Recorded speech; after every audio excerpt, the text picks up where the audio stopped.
Okay, today I am going to talk to you about my journey going through chronic pain and healing myself. I think I'm going to get cozy.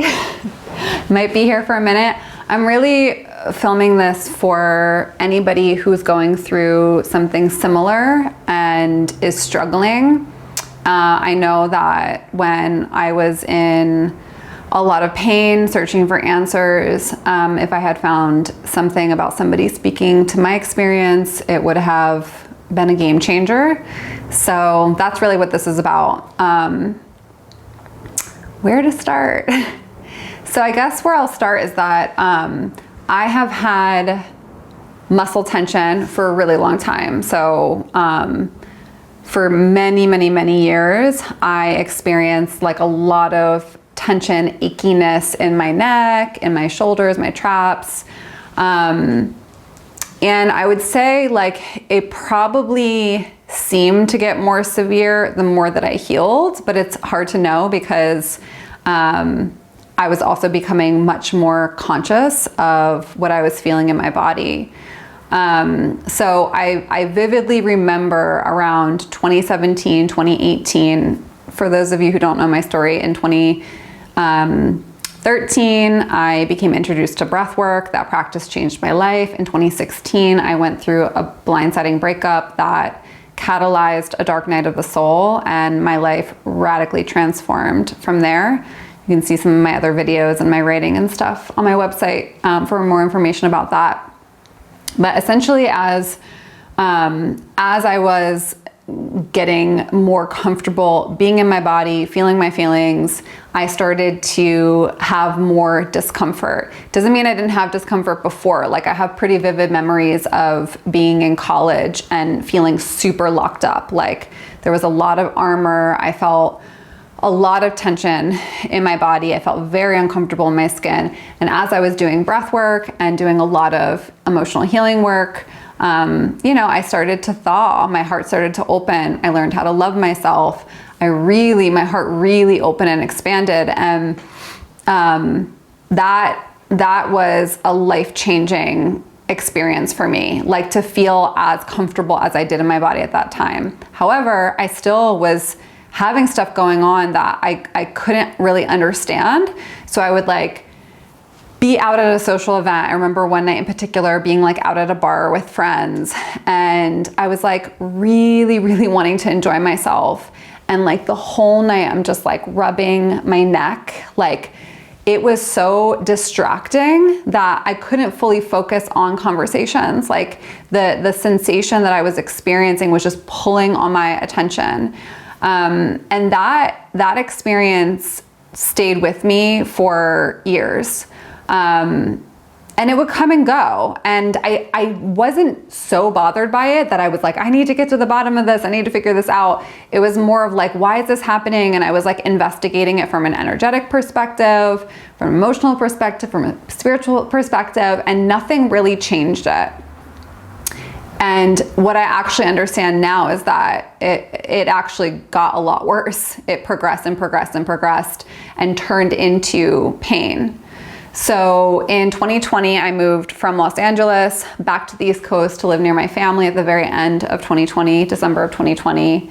And I remember like the following summer starting to have, like I was at my brother's house at a party, and I was like, I'm having a lot of neck tension, and it felt sort of like a headache, but not really like a headache. And I was like laying on the grass in like the backyard, and went to a girlfriend's house afterwards, and I was just like, my neck, like it was like such a thing that I was like talking about. I was talking about it to my mom. I was like, I was unable to like kind of get around it, but I was still able to function. I was still able to like go to social events, and like it just was dampening my experience. Like I couldn't fully enjoy myself because I was experiencing what I would call at the time discomfort. It was sort of starting to turn into pain, but it was just uncomfortable. And so I was doing things at the time. Like I was getting massage as something I had already been doing pretty consistently, and I like felt like that helped at the time. Like for a period of time, like maybe the last year or two I was in LA, I remember I'd have some like long client days, and by the end of the day, a tension headache would have occurred. And I would book a last minute massage, or I would call my massage place and be like, is there any way you can squeeze me in? And I would go over there, and like, it seemed like I felt better, but over time it wasn't healing. It was still this thing that was going on, and I was not really sure why it was happening. I thought maybe it was like, you know, being tired after a long day of clients or something like that, or was something in my unconscious that I couldn't yet access. But it was not hindering my life enough for me to be like, I'm willing to do whatever it takes to figure this out. Like, I was willing to figure it out, and I was trying to figure it out, but the ways that I was approaching it weren't making a difference. So I moved back to the East Coast, and I remember distinctly, I think in 2021, a friend of mine from LA came out to visit, and she arrived late at night. We went to sleep. In the morning, I woke up not feeling great. Like, I had a lot of tension. I would call it, maybe it was like turning into a tension headache at that point. Like, that's the way that I was like describing it. I'm having a tension headache. And it was hard to describe the sensation, but it was just like there's tension there and it feels like a headache. And so I felt a lot of pressure. Like, I felt a lot of pressure that I have a friend in town who flew out, spent money, took time off work to spend time with me, and I don't feel well.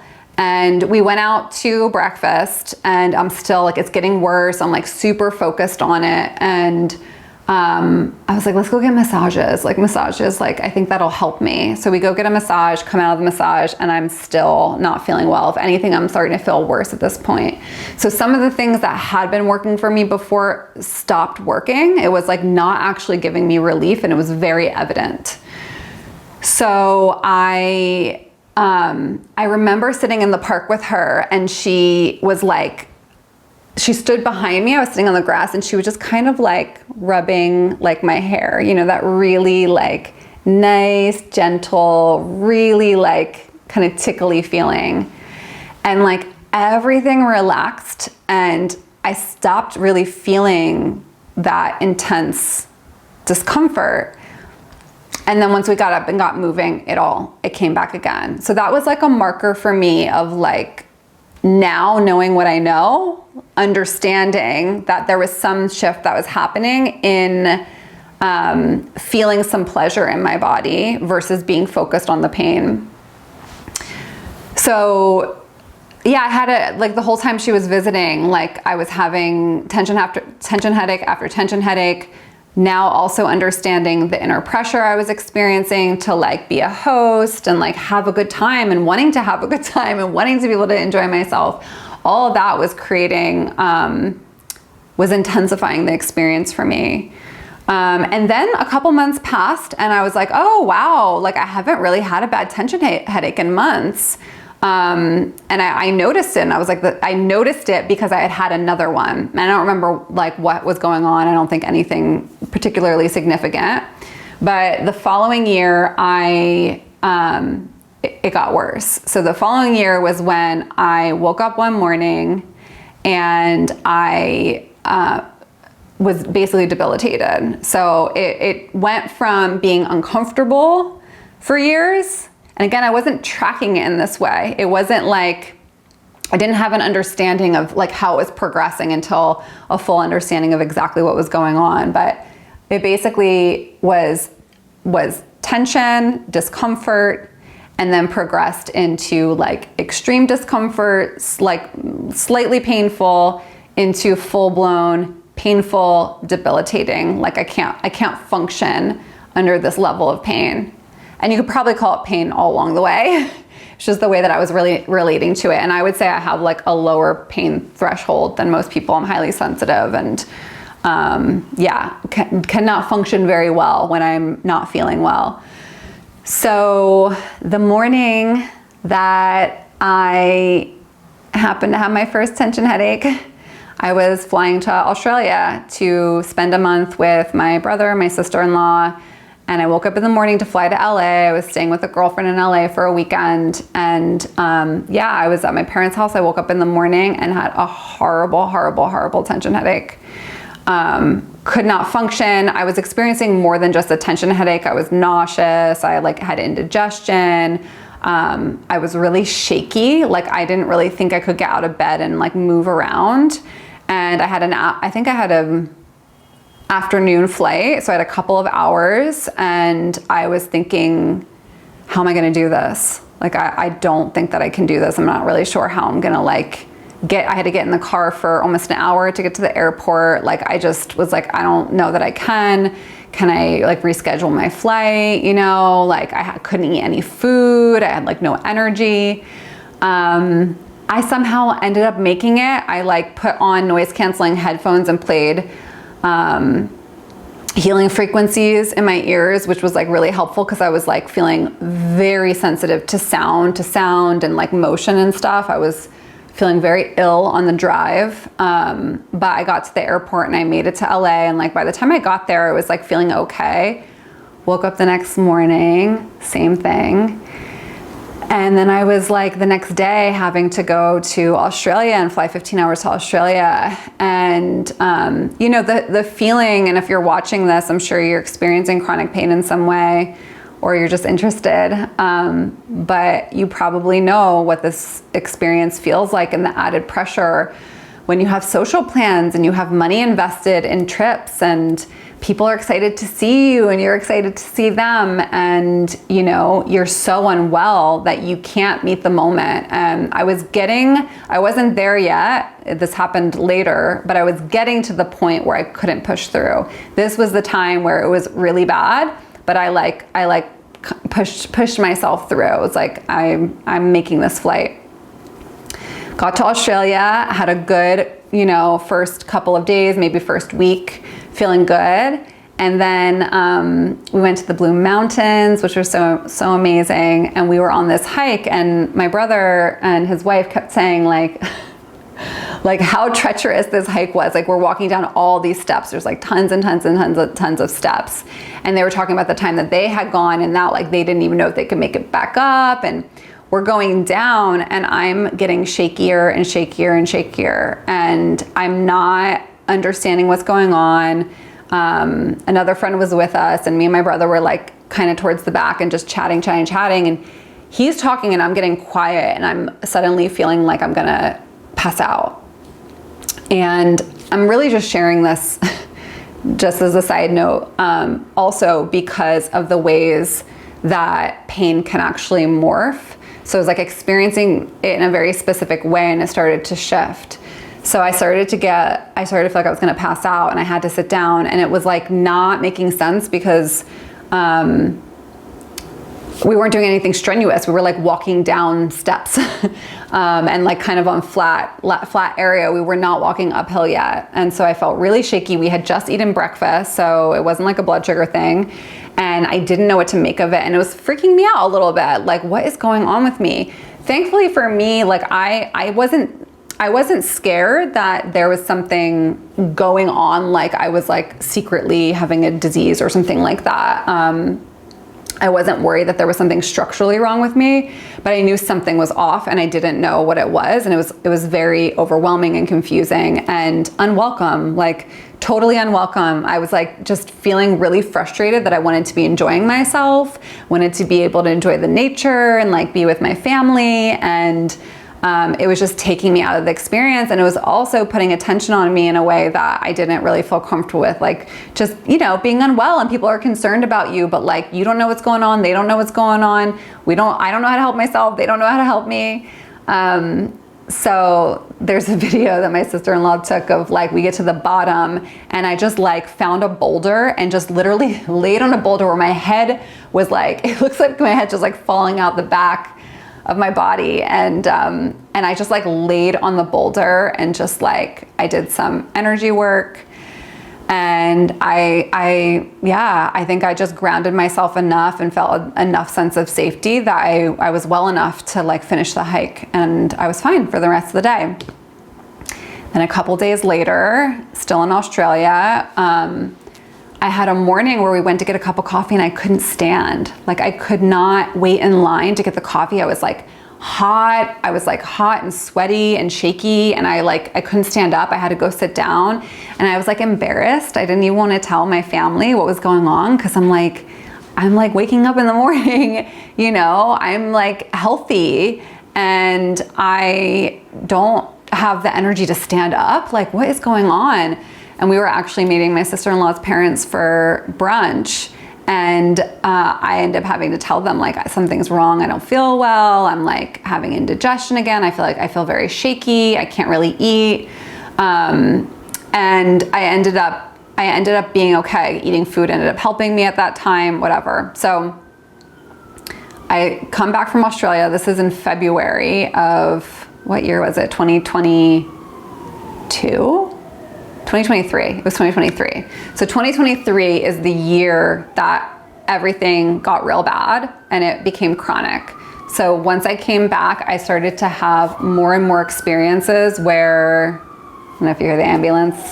I started to have more and more experiences of waking up in the morning and not being able to function. And this time, it began to progress. So I would start to have long periods of time where I literally couldn't function. I'd have to just lay on my couch. Sometimes it happened later in the day. A lot of times it happened first thing in the morning. It first started later in the day, and it would be like 4 hours long. And then suddenly it would start to like release, and I felt like I could move and I had energy, and then I was normal again and like enjoying my evening. But then it started to progress into 6 hours and 7 hours, and then it turned into waking up in the morning, and that kind of is what it became the standard. Like, whatever was happening was processing in my subconscious while I was sleeping. I would wake up in the morning and have, like, you know, whatever you want to call it. I recognized around the time I was in Australia that it was myofascial pain. I was able to like pinpoint it enough to be like, oh, this is myofascial pain. And I found myofascial release exercises, and I was doing the release exercises. I'll share a little bit about that in a moment, of like trying the things I tried to do and like why they worked a little bit and then why they stopped working. But basically they started to progress to the point where I was having to lessen my workload. I wasn't taking on as many clients. I completely stopped doing groups. My energy levels greatly diminished. I had very little energy. And sometimes I would just be stuck in bed the whole day, unable to function, sometimes in really, really severe pain, like very high levels of pain. The pain started to morph, like it would feel like myofascial pain, which is very painful and uncomfortable. And it's like this kind of radiating pain. And there's certain points that feel like tight, like my jaw or my neck. It would be like really, really, really tight. And then the pain would radiate all around. So it got to the point where nothing felt good. Like touching it, massaging it was a no. It was like overstimulation. That started to morph into like chronic fatigue symptoms, where I would be like so shaky I couldn't stand up. I had no energy, no appetite, had indigestion, couldn't eat anything. Like symptoms where I had one day where it was a summer Saturday, beautiful day on the East Coast, and I had plans with a girlfriend to go spend the day together. I woke up in the morning and I was like, oh, I feel like a little slight tension headache. And I was like, okay, I'm gonna like meditate and I'm gonna like clear it. And I did not clear it. It got way worse. And it was probably one of the worst days I've ever had. All day and night in bed. I couldn't actually take care of Leo. Thankfully, my sister lived nearby. I asked her to come over and walk him and feed him. That was the day that like the birds chirping outside sent literally like pain through my body. It was like, I had looked up at the time, that's where I like discovered the central sensitization syndrome. And I was like, that's it. Doesn't make me feel any better because there's no resolution for it, but that's definitely what I'm experiencing. Like, you know, all the symptoms under that. But this feeling of like sounds, any types of sounds were way too much for my system. It felt like every type of sense, like Leo getting on the bed. Leo's my dog, for those of you who don't know Leo. Leo getting on my bed, and he's a bigger dog, he's like 60 pounds, but that's not like a painful motion, him getting up on the bed. That motion of just movement on the bed sent pain through my body. So I'm experiencing this, and I'm experiencing it happening more and more frequently. It's starting to happen a couple times a week. Most of the days between the pain flares were still uncomfortable. I would have like maybe slight tension headaches, but always kind of some level of pain in my body, or discomfort. And I tried like everything under the sun. I mean, over the years, I've tried so many things. My framework tends to be spiritual, energetic, emotional, and I'm curious, like, what's in the subconscious? Why is this happening? I didn't, like I said before, I didn't worry that there was something structurally wrong, or something like seriously wrong with me. It didn't make sense with having like muscle pain and stuff like that, or muscle tension. And I knew already, like fibromyalgia symptoms, like things like that. I already knew what that's grouped into. And I felt that, and most people will say that that's something that's, can't be cured. People don't heal from it. You learn to live with it, all that. That is BS to me. So I'm always, looking for the root cause. And I wanted to understand why this is happening to me. And I couldn't get to the bottom of it. So when I thought it was primarily myofascial, I'm like, okay, this is it. It's myofascial pain. Okay, well, why am I having myofascial pain? The people at Human Garage were like, dehydration. I'm like, I don't know. I started taking their supplements. Nothing changed. I'm doing all the myofascial exercises every day. They first start to work. I'm getting relief. I'm feeling relief. That's what I was looking for at the time, was relief. And pretty immediately after, the relief completely stopped, and I got really shaky after doing any of that. Like, I would do one of the releases and my whole body got shaky, and I have to like lay down and sometimes like go to sleep for a while. And I was like, this is not right. This doesn't seem right to me. And then it started to progress, like I was saying, into other types of symptoms. I stopped doing those practices. And we'll tie it up. What ended up happening was, I am greatly guided by my intuition. So I kept just, I had so many days of despair when I was laying in bed, just in pain, hour after hour after hour. But I knew that I had to figure something out. Like, every time I would come out of the pain, coming out of the pain, first of all, is just an incredible feeling. It's incredible. It's like night and day. It's like, I was just like high on life. Like, oh my God, I can just like sit here and read a book. Like, I can watch a movie, like just doing like the most boring, simple things. No, it's not boring really. I love reading books and stuff, but it's like just doing the really simple things in life, like the bare minimum things, like not even going out and being social, just like being able to be in my home and like not be in pain was like so incredible and felt so good. So that, yeah. Okay. So I basically started to, go into deep despair when I was in pain, when I was in really severe pain. Seeing the trajectory of what was happening, it was becoming very clear to me. Like, I started to see, okay, I'm not gonna be able to work pretty soon. Probably gonna have to move in with my parents because I'm not gonna be able to pay my bills, and I really can't take care of Leo. It's like, it's unpredictable. The pain is so unpredictable. I don't know how I'm gonna feel one day or the next, So the basic things can't be met, let alone like meeting somebody or building relationships and things like that, having clients where like they could rely on me. It was becoming really difficult.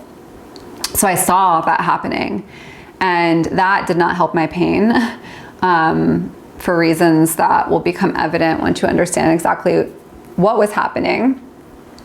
But when I was out of pain, I would reconnect to hope and follow my intuition to the next thing. So at the same time, so myofascial stuff was like still a little bit on the radar for me at this point, where I wasn't doing it myself, but I was like, maybe a therapist would have, better, like they could get to the bottom of it. And I was reading all of these things about people who had I'm thinking, is his name John Barnes? I can't remember now if that's his name, but I think it is. But he was like the main myofascial guy, and he actually had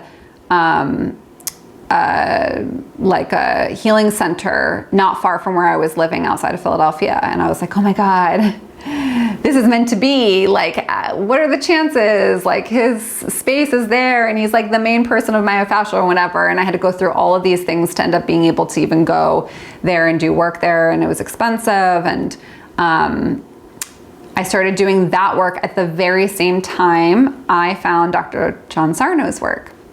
I don't know how much I want to get into this video, like all of that stuff, but I'll try to give as much information as I can before the video cuts me off, because I think there's a limit. But basically I was like, okay, I'm going to approach it from the physical level and just keep going with this, because I was so desperate that I needed to go wherever I could. But around that same time that I was starting, and I only ended up doing like 3 or 4 myofascial sessions, because while I was doing that, I started to get really clear that this had nothing to do with, I don't want to say it had nothing to do with my physical body, but it was not being caused by something in my body, and it couldn't actually be addressed on the level of the body. So I was on Instagram one day and I'm scrolling past, I don't know, I ended up happening to see somebody's random video of this woman saying like, could your muscle tension be caused by unprocessed emotions? And I'm like, no. I process so much emotions. Like, this is what I do for a living. Like, of course, I'm always open to, you know, what's in my shadow. There's always going to be things that I can't see. But it seemed very unlikely to me that that was the causing this level of pain. Like, that does not really make sense. But I started listening to this person who was who healed herself through Dr. John Sarno's work. And I bought his book immediately, started listening to some videos about him and things like that, just devouring it. I knew this was it. Like, I knew it. And Dr. John Sarno he's passed away since, but he was a doctor in New York City who first started to recognize that people who were having back pain, he was looking at their MRIs and he was recognizing that like the places on their body that they were experiencing pain were not possible physically from what they were seeing on the MRI. So they were seeing things like herniated discs and things like that. And where those herniations were not adding up to where these people were experiencing pain. So he was like, this doesn't actually make sense. And his work basically revolved around, and from what I knew at the time, the focus was that there's unconscious rage that is in the body or in the psyche essentially, and the psyche is protecting, you know, the conscious mind from feeling it because it's such a threat to our sense of self. This really added up with like my understanding. I facilitate a lot of shadow work. I do a lot of shadow work myself. I'm very, I've done a lot of deep digging on all the emotions, and rage in particular is an emotion I've been always very in touch with. And so at the time, I thought that I needed to bring the rage to the surface. And so I was in New York City, and also during this time in my life, things were not going well for me. I was like not happy at all living on the East Coast. Like, nothing in my life was going well, and I was having a very difficult time with like what was the trajectory of my life. I was not feeling it. I was not feeling my life. And I was like putting a lot of effort in to try to change things, and nothing I was doing was working. It was a very difficult time. So I like splurged on this trip to New York City. I went to go see a channel who I really love, Paul Selig, and, you know, I was going solo and basically, had had a couple of experiences that I understand now. The video cut me off, so now I'm like wondering, like, should I'm gonna wrap it up because I think this is getting really long, and I'll probably do another video that's more focused on everything I've learned since, but I do want to leave you with something. So I was in New York City. I'd had a couple of experiences, one of them being waking up in the middle of the night in the hotel smelling smoke. And I actually had experience like this happen in Thailand, where there was a fire next to the place I was staying. And so my whole system is in fight or flight. I'm shaking, I'm sweating, I'm, fear, the alarm bells are going off. And I woke up in the morning with the gnarliest tension headache. I remember I had all these plans that day to like spend the day in New York. And I remember walking through Times Square to get on the bus to go back to my parents' house.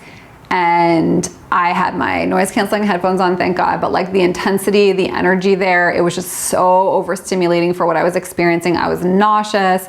The bus ride home was like, the bus driver got lost in Trenton, I think. And it was just a lot. So Trenton, Newark, somewhere, Newark would probably make more sense. It was in Newark.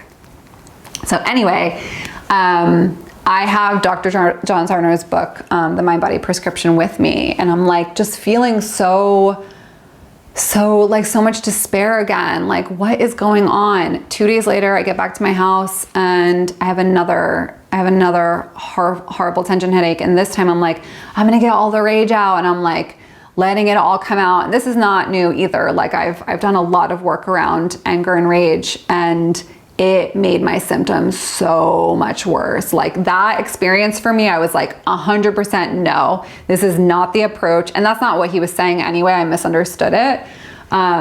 But it was not the way. It was 100% not the way. And I knew that. And because of that, I was like, I need something else. Like so this is the thing kind of about how I operate, is like, I just know when I need to like pivot or move on, or I knew that this was it, but there was like something kind of missing. So I ended up finding Alan Gordon's work, and the way he was framing chronic pain as being caused by neuroplastic pain, and understanding. I got cut off, my card got full. So I'm gonna wrap up. So I was talking about finding Alan Gordon's work. So finding Alan Gordon's work simplified things for me, and it gave me a very clear path of exactly what was causing the pain, and exactly what I needed to do to resolve it. And so what was causing it is that the pain, it was neuroplastic pain. It was pain that was being caused from my brain. My brain was perceiving the pain itself, but other things as well. It was perceiving my experience as dangerous, and was sending danger signals, which is essentially sending pain into the body. And yeah, every time I was in pain, I was in distress about being in pain. I was like worried about what was going to happen. I was perceiving that I was getting worse and worse and worse. And so danger signals kept going off because of the way I was relating to the pain.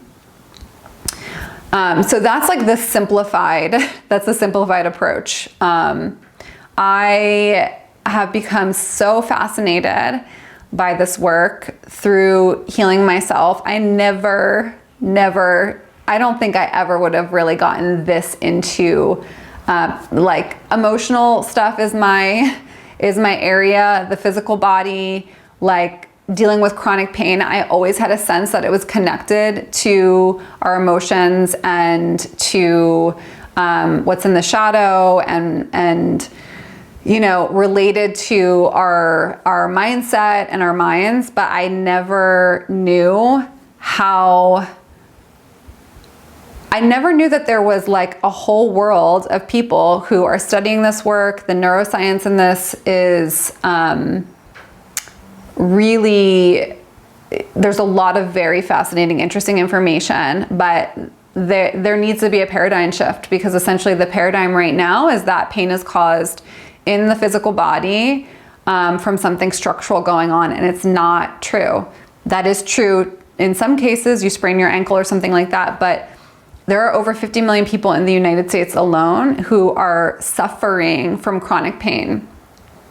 And what tends to happen is like what makes it become chronic is our relationship to it, is the fact that we don't understand actually what's causing it, and then we're relating to it in this way that's sending more danger signals, and it's reinforcing the pain. And so then the groove gets really deep, it becomes chronic, and our lives go downhill. It becomes worse and worse and worse from there.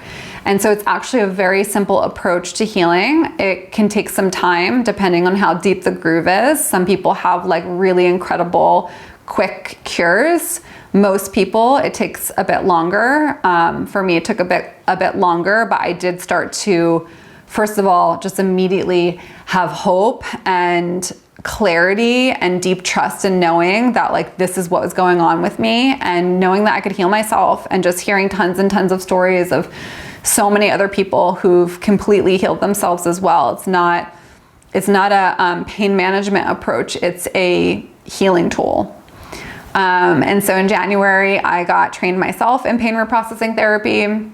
So I get to help people heal from chronic pain as well. And I'm just like really passionate about this work now. It fits perfectly with the work I've already been doing. And now I have a greater understanding of exactly what's going on that is contributing to our suffering. And after what I've experienced and the level of pain that I dealt with, I know that there's a lot of people who've been dealing with many more years of pain than I did. And we don't need to be living like that anymore. So this information does need to come out. So I'm gonna make some more videos that share more about exactly what's going on and like the ways that we need to understand neuroplastic pain. I am taking on clients. I have an offering called Ease of Being, and it's an opportunity to work with me to heal your chronic pain. And if you have any questions about whether your pain is neuroplastic or not, please feel free to reach out. You can head over to my website, pushingbeauty.com, and message me from there. And I see you next time.